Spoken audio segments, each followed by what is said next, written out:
गैया भी बोले राधे, बड़े भी बोले राधे, गैया भी बोले राधे, बड़े भी बोले राधे। यमुना की लहरों से आवाज आई राधे राधे, यमुना की लहरों से आवाज आई राधे राधे। राधे का नाम अनमोल बोलो राधे राधे, राधे का नाम अनमोल बोलो राधे राधे।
सरकार की जय हो, जगन्नाथ स्वामी की जय हो।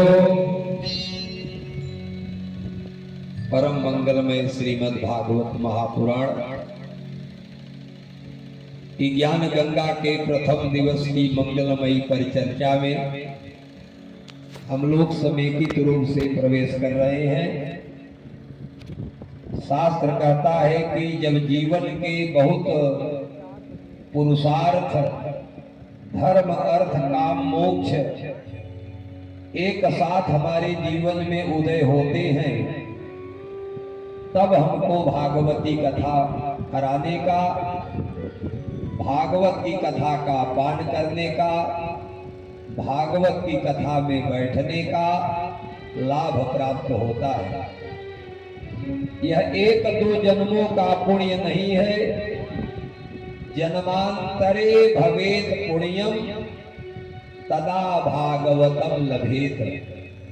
जब जन्म जन्मांतर के कल्प कल्पांतर के युग युगांतर के अनंत अनंत पुण्य एकत्र होते हैं, तदा भागवतम लभेत, तब हमको भागवत की कथा में बैठने का अधिकार प्राप्त होता है। और जिसने अपने जीवन में, शास्त्र कहता है कि 24 बार चतुर्विंशति गायत्री पुराणानि मंत्राणि अभिधीते यह सह भागवतान अधीते सह वैकुंठम ब्रजेत। कि गायत्री मंत्र में जितने अक्षर हैं उतनी भागवत की कथा अगर कोई व्यक्ति श्रवण कर ले तो अंत में वह वैकुंठ के पद को प्राप्त कर लेता है। और यहाँ पर बहुत ऐसे ऐसे श्रोता हैं जो 24 नहीं 240 बार भागवत की कथा का पान कर चुके हैं। सामने से सच्चिदानंद मिश्र जी, आदरणीय अरविंद सिंह जी तिवारी जी, जमुना प्रसाद द्विवेदी जी, जहां जहां भी भागवत की कथा होती है वहां पर पहुंच करके भागवत की कथा में गोता लगाकर अपने जीवन को धन्य करने का प्रयास करते हैं। जीवन का यही उद्देश्य है। यह नरतन हमको केवल भोग विलास के साधन के लिए नहीं प्राप्त हुआ है। इसका उद्देश्य एकमात्र यही है कि एन केन प्रकारेण समस्त गृह कार्यों को छोड़ करके भगवान की कथा का रसपान करना ही इसका मुख्य उद्देश्य है। एहि तन कर फल विषय न भाई, भजी राम सब काम बिहाई। और नर तन पाई विषय मन देही, पलट सुधा सठ विष भरी लेही। तो नर तन का उद्देश्य, मानव तन का उद्देश्य एन केन प्रकारेण भगवान की कथा में बैठ करके कथामृत का पान करना है। तो ऐसी मंगलमयी कथा में हम लोग प्रवेश कर रहे हैं, जिसको सुनने के लिए देवता भी लालायित है, जिसको सुनने का लाभ देवताओं को भी नहीं प्राप्त हुआ। जब इस भागवत की कथा को श्री सुखदेव जी महाराज सुकताल गंगा नदी के किनारे सुनाना प्रारंभ किए, तो उसी समय इंद्र स्वर्ग से अमृत का घड़ा लेकर के देवताओं के साथ गंगा के किनारे राजा परीक्षित के सामने प्रस्तुत हो गया। व्यास जी लिख रहे हैं, सुधा कुंभम गृहीत्वैव। सुधा कुंभम माने सुधा के अमृत के घड़े को लेकर के देवाः तत्र समागत, देवता वहां पर उपस्थित हो गए। एवं विनिमय जातः, अदला बदली करना चाहा कि राजन इस कथा का पान आप हमें करने दें और अमृत का पान करके आप अमर हो जाएं। लेकिन इस भागवतामृत के बदले स्वर्ग के अमृत को ठुकरा दिया राजा परीक्षित ने। राजा परीक्षित ने कहा, अरे देवताओं, वह कथा वह सुधा लोके वह कांचो वह मणिर महान। कहा एक तरफ भागवत की कथा, कहा दूसरी तरफ अमृत। भागवत की तुलना तुम ऐसे कर रहे हो जैसे कोई मणि को दे करके कांच को प्राप्त करना चाहा। इसका अभिप्राय यह है कि अगर यह भागवत की कथा मणि है तो उसकी तुलना में स्वर्ग का अमृत कांच के समान है। तो जिस भागवत की कथा में हम आप प्रवेश कर रहे हैं, यह स्वर्गामृत से भी बढ़ करके है। स्वर्ग का अमृत भी जिसकी तुलना में फीका पड़ जाए, ऐसी मंगलमयी भागवत की कथा में हमारा प्रवेश प्रारंभ होने चल रहा है। और शास्त्र कहता है कि जो राम कथा भागवत की कथा का पान करते करते उब गया, वह भागवत के तत्व को, राम कथा के तत्व को जानने में असमर्थ रह गया। गोस्वामी पाद लिख रहे हैं कि रामचरित जे सुनत अघाही, रस विशेष जाना तीन नाही।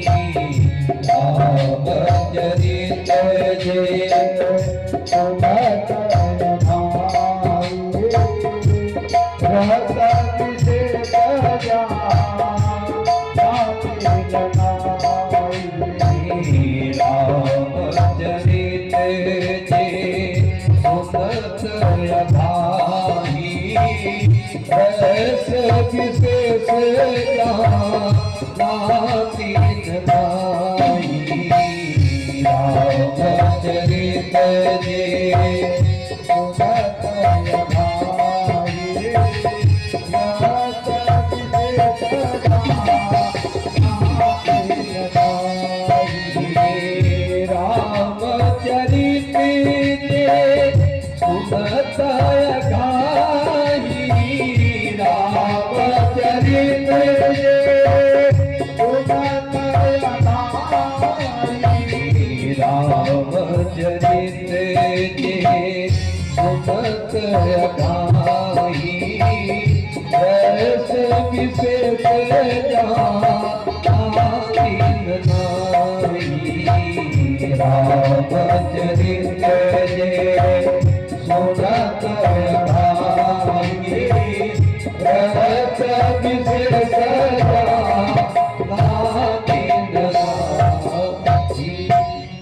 ऐसी भागवत की कथा जिसका पान करने से व्यक्ति अगर ऊब गया तो वह भागवत के रस को जानने में असमर्थ हो गया।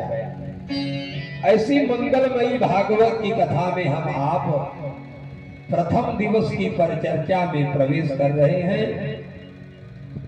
तो किसी भी कथा में प्रवेश करने के पूर्व, किसी भी ग्रंथ में प्रवेश करने के पूर्व उस ग्रंथ के विषय में जान लेना चाहिए कि भागवत क्या है, इसका नाम भागवत ही क्यों पड़ा, इसको लिखा किसने, क्यों भागवत लिखना पड़ा और भागवत हमारे लिए कैसे उपयोगी है, भागवत हमारा कल्याण कैसे करती है। क्योंकि आजकल बिना लाभ के कोई व्यक्ति कथा भी नहीं श्रवण करता। इस भागवत की कथा को सुनने से लाभ क्या होता है, आज की चर्चा में महात्म्य के क्रम में भागवत की कथा का लाभ आपको बताया जाएगा। क्योंकि बिना लाभ के व्यक्ति कथा में भी नहीं जाता, इसलिए लाभ जब तक नहीं बताया जाएगा तब तक व्यक्ति कथा के पांडाल में बैठ करके कथा का पान भी नहीं कर सकता। जबकि जीवन का मुख्य उद्देश्य यही है कि इस जीवन का लाभ, इस शरीर का लाभ ही भगवान की कथा है।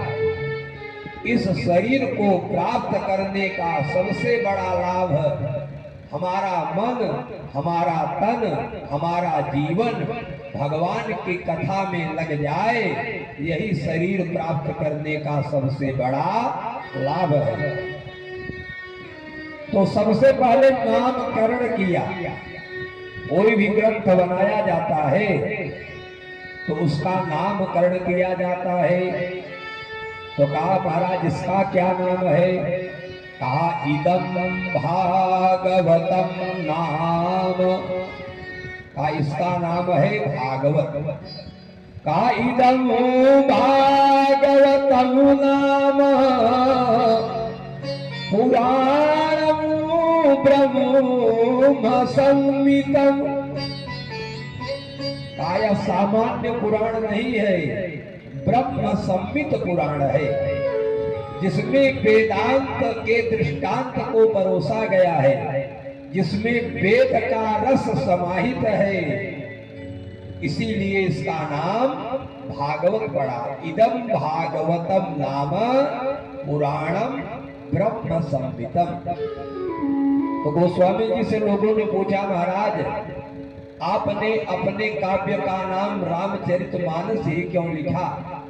तो बाबा जी ने भी एक शब्द में बताया कि रामचरित मानस यही नाम, रामचरित मानस यही नाम, रामचरित मानस यही नाम, रामचरित मानस यही नाम। हे रामचरित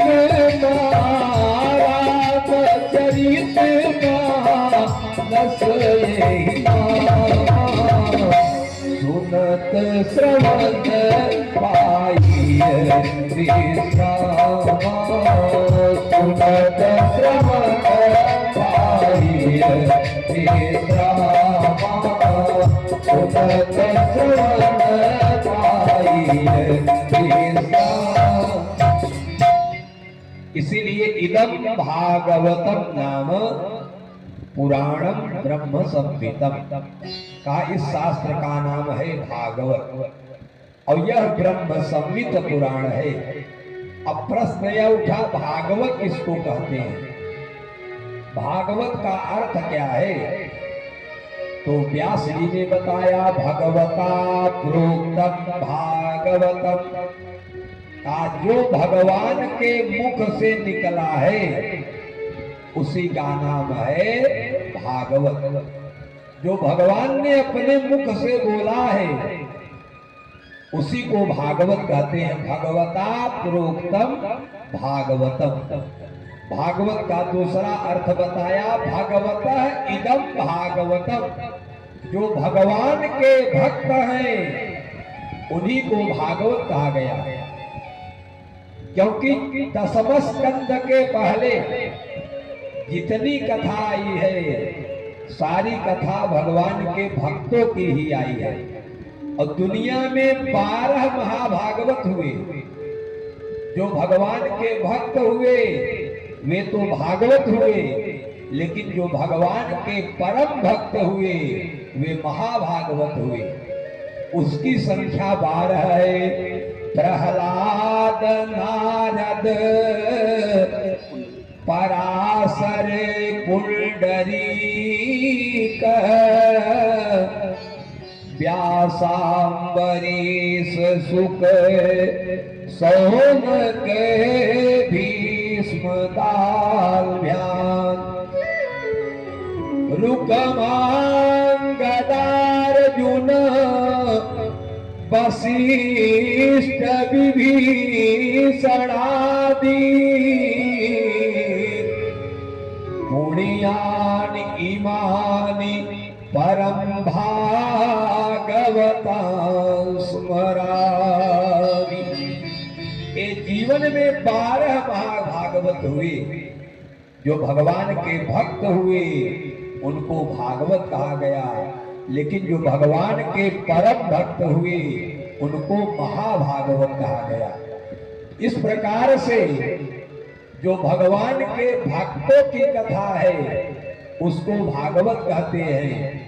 जिसको भगवान ने अपने मुख से बोला उसको भागवत कहते हैं। अब भागवत की कथा में एक बार एक पिता ने अपने पुत्र के संवाद में उसके पुत्र ने पिताजी से पूछा कि पिताजी ये बताइए कि कोई व्यक्ति अगर अपने पितरों का कल्याण करना चाहे, अपने पितरों की मुक्ति करना चाहे तो वह क्या करे? क्या वह गया की यात्रा करके पितरों को मुक्त कर सकता है? क्या चारों धाम की यात्रा करके पितरों को मुक्त कर सकता है? तो कहा अगर गया में पिंडदान करने से पितर मुक्त होते तो गोकर्ण ने गया में पिंडदान कर दिया था, लेकिन पितर मुक्त नहीं हुए। तो कहा तब अंतिम उपाय क्या है? तो अंतिम उपाय पुत्र ने पिताजी ने अपने पुत्र से बताया, का बेटा यावत् दिनानि हे पुत्र, हे पुत्र, यावत् दिनानि माने जितने दिनों तक, यावत् दिनानि हे पुत्र शास्त्रं भागवतं गृहे। जितने दिनों तक किसी के घर में भागवत शास्त्र की पोथी रखी रहती है, तावत पिबन्ति पितरः क्षीरम सर्पि मधुदकम, तब तक उसके पितर दूध दही और घी का पान करते रहते हैं।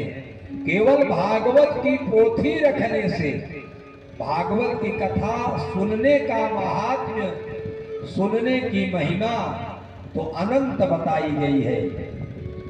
और जो व्यक्ति अपने घर पर आदरणीय पांडे जी की तरह अपने पितरों के कल्याण के लिए भागवत की कथा का पान करा देता है, उसको भागवतकार व्यास जी एक बार नहीं हजारों बार धन्यवाद देते हैं। कहा महाराज उसका कुल पवित्र हो जाता है। कहा कुलमो पवित्रम, जिसने अपने घर पर भागवत की कथा करा दिया उसका कुल खानदान पवित्र हो जाता है। कुलमो पवित्रम जननी कृतार्था, ऐसे पुत्र को पैदा करके माता कृतार्थ हो जाती है, पिता धन्य हो जाते हैं।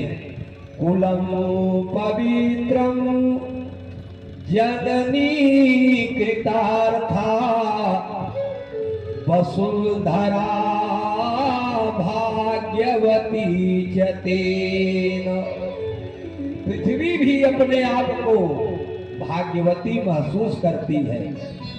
क्यों महसूस करती है? कथा बहुत आप लोगों ने सुना है। पीछे से बैठे हैं आदरणीय मुकेश मिश्र जी, सच्चिदानंद मिश्र जी। एक बार भगवान भोलेनाथ भगवती पार्वती के साथ विमान पर आरूढ़ होकर के चले जा रहे थे। एक स्थान दिखाई पड़ा, भगवान ने विमान को रोक करके उस स्थान को प्रणाम किया।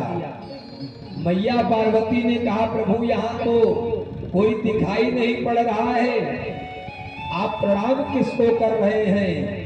भगवान ने पार्वती से कहा भगवती यहाँ पर भगवान की कथा, भागवत की कथा हो चुकी है, तो जिस स्थान पर भागवत की कथा, भगवान की कथा हो जाए वह स्थान पवित्र हो जाता है, प्रणाम करने के योग्य हो जाता है। थोड़ी दूर विमान आगे और चला, एक जगह भगवान ने फिर प्रणाम किया। भगवती ने कहा प्रभु यहाँ भी कोई नहीं दिखाई पड़ रहा है, आप यहाँ किसको प्रणाम कर रहे हैं? भगवान भोलेनाथ ने कहा भगवती यहाँ पर आगे भगवान की कथा, भागवत की कथा होने वाली है, तो जहाँ पर भगवान की कथा हो चुकी है वह स्थान तो पवित्र है, जहाँ पर भागवत की कथा होने वाली है वह स्थान भी पवित्र हो जाता है। वसुंधरा भाग्यवती च तेन। एक कवि ने तो बड़ा सुंदर दृष्टांत दिया, कहा उस यार को यार कहें हम क्या, जिस यार में प्यार मथा ही न हो, उस प्रेम को प्रेम कहें हम क्या, जिस प्रेम में प्रेम व्यथा ही न हो, उस धर्म को धर्म कहें हम क्या, जिस धर्म में धर्म प्रथा ही न हो, उस गांव को गांव कहें हम क्या, जिस गांव में राम कथा ही न हो, जिस गांव में श्याम कथा ही न हो, वह गांव कहलाने का अधिकारी नहीं होता है जहां पर भगवान की कथा न हुई हो। गोस्वामी जी ने मानस के अंत में धन्यवाद जब देना प्रारंभ किया तो मानस के बहुत अच्छे ज्ञाता सच्चिदानंद मिश्र जी बैठे हैं। जब धन्यवाद देना प्रारंभ किया तो उन्हीं लोगों को धन्यवाद दिया। का धन्य देश जह रह सुरसरी, का वह देश धन्य है जहां पर गंगा का प्रवाह है।